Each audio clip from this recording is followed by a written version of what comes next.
Have you ever heard about the SQ3R method? If not, watch this quick video, and after watching this video at the end, you will have a super easy, quickly to implement learning method that is going to help you prepare very well for your upcoming classes. So listen carefully. The SQ3R method is a 5-step learning method that should mainly be applied in terms of preparation for classes. So maybe you are the student who is always reading through all of the lecture slides and the pre-reading material, and this is taking you hours, and you already feel like overwhelmed by the amount of material that you have to cover. So if that is you, then you are probably not implementing this strategy yet, and therefore I think you can benefit and learn a lot. So instead of reading through 60 pages, 80 pages, maybe 40 or 50 lecture slide decks before we start and go to the lecture, we're going to apply the SQ3R method. The first step that I want you to do, instead of reading everything, is the S, which stands for survey, and I like to call it skim and scan as well. So what you do is you focus on headings, subheadings, bold words, italic words, underlined words, and italic are cursive words. You look at diagrams, you look at bullet points, and you look at lists. So maybe they say step 1, 2, 3, 4, 5. All right? You're just going to scan this material. You're not going to read it. You're just going to look at, oh, okay, what are the topics discussed? There's some bold words here. Okay, fine. The second step is the cue. It means that you're going to create small practice questions for yourself on these topics.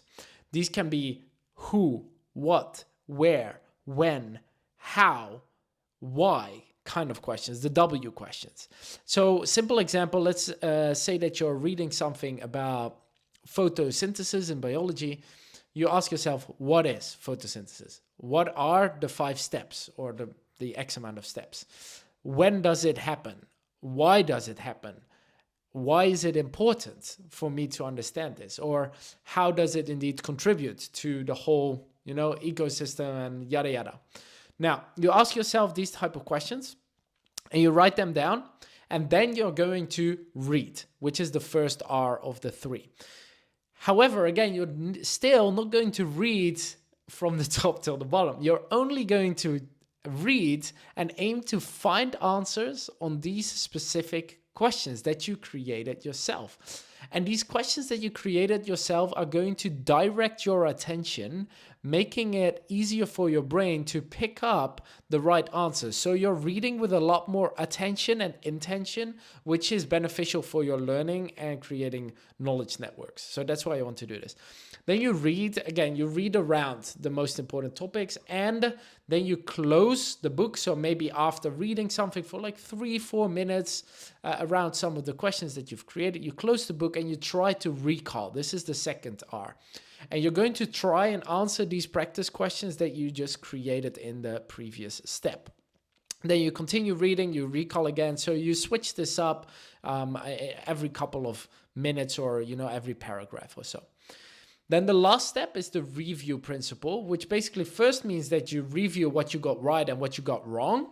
You can use AI for this as well. Like I shared a prompt in my most recent video about how to do that very efficiently and effectively. So you can check that out. But then after you've reviewed, it's also a matter of revision. And with revision, I mean that you look back at these practice questions that you created maybe the next day or right after your class, like 5 or 10 minutes after your class, to see if you can elaborate or if you can now properly answer the questions that you generated with the new information from your class. If you implement this 5-step process, especially the four steps in preparation of your lectures, one of my students in my program literally just shared with me yesterday, I now do 50 to 60 pages of reading in about 30 minutes. That is super awesome. He's having a way better understanding on the actual lectures, and now he's learning way more efficiently and effectively. Less time spent, higher results. So if you want to start using this method, go do it. It's not difficult. Survey, question, read, recall, and review. and then let me know how that went, and I wish you an amazing rest of your day. Peace.